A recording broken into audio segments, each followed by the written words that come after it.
Feeding is the biggest single cost associated with raising pigs, and probably the biggest, I don't want to say hurdle or roadblock, but the biggest thing to think about.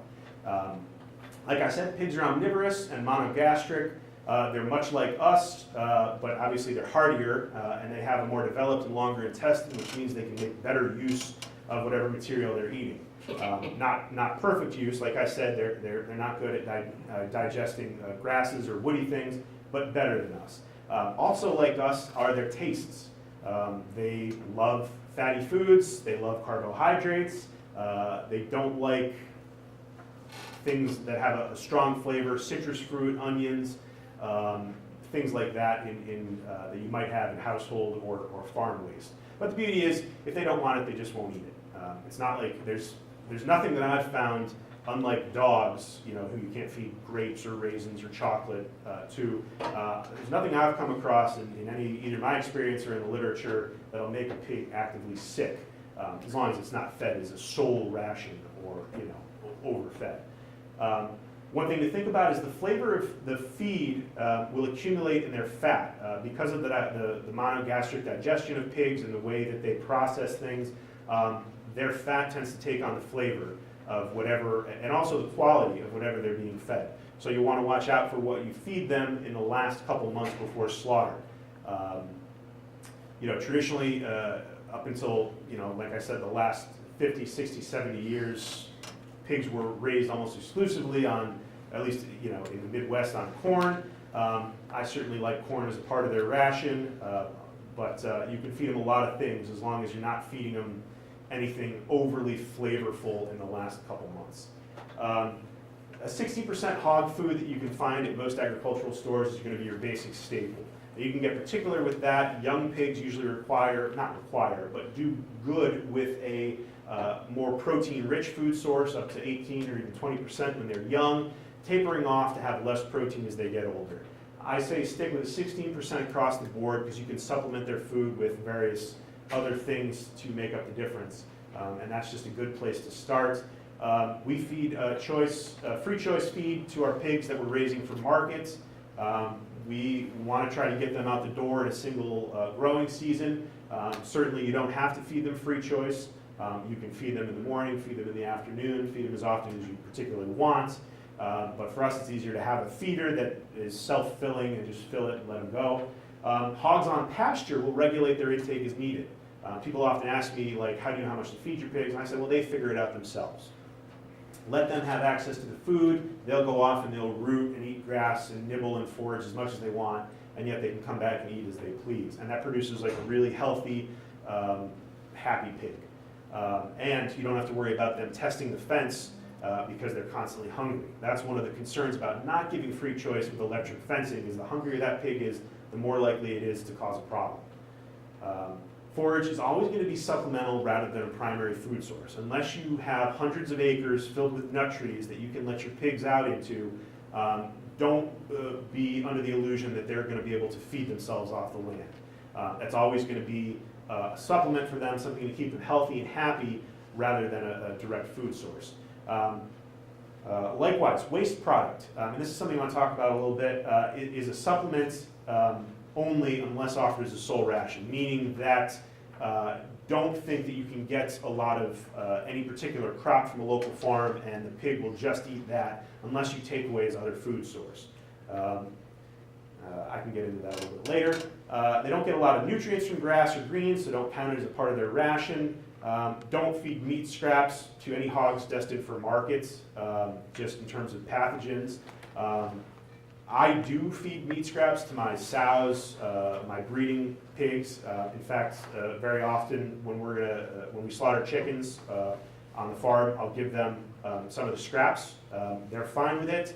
They're not destined for the stream of consumption, so we don't have to worry about pathogens as much. And for me, it's a very good way to close the loop in terms of sustainability. And they've always done fine. It's a little gross, but they relish it. Like I said, pigs are very omnivorous.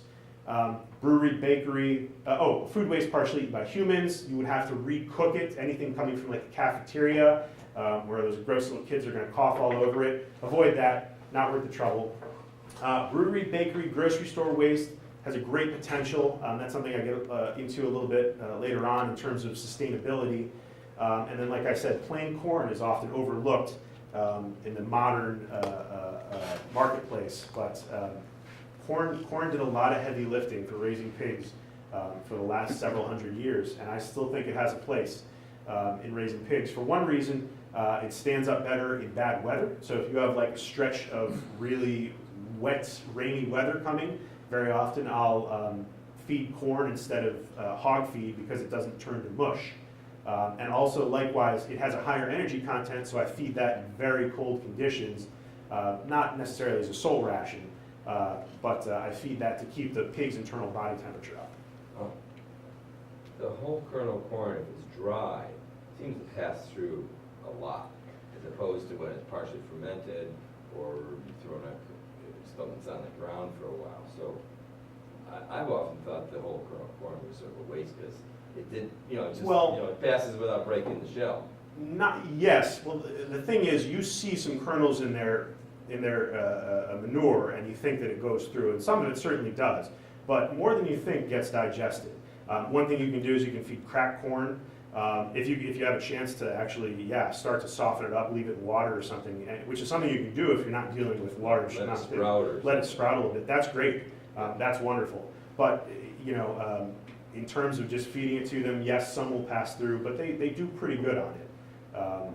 Certainly it doesn't hurt, it's a little gross, but having a couple chickens around to scrape through and get double usage out of that corn is something that can be done. So yeah, that is a thing, but it doesn't happen as much as you think. I mean, there's still a lot that gets digested. My wife made me put that up there. She thought that was cute. These are just some examples of some of the alternatives. So on the right, you can see just a couple hot feeders we've thrown together. That's the style feeder we use. There are other ones on the market that are bigger or smaller, but something along those lines that you fill at the top and then the pigs can get into, but it has a trap door to keep the rain away and rodents. This is milk from Arethusa Farm. You can feed pigs milk, dairy products, spoiled dairy products. Good for them. They are lactose intolerant, so they produce a lot more manure. Some of it passes through. The biggest problem with that is that it's very difficult. It's tough to move around and it's messy. You've got to have containers. So unless you're very close to a dairy or you live on a dairy, I don't know if it's worthwhile, except as a treat. Those are pigs eating a bush of multiflora rose that I knocked down for them. They absolutely love young multiflora rose leaves as well as maple tree leaves. So if you ever have a little spare time, feel free to knock down some of that stuff for them. They'll go around and they'll eat everything that they have access to, but knock down a couple bushes and they'll go to town. Pumpkins and apples from our neighboring March farm. This is another thing that comes up in terms of sustainability versus, say, organic. Do I get to the next slide? I don't. What you give them, is it organic or is it sustainable? Are you making use of waste from neighboring farms and all the things around you? Are you turning those waste streams into something that's healthy and profitable?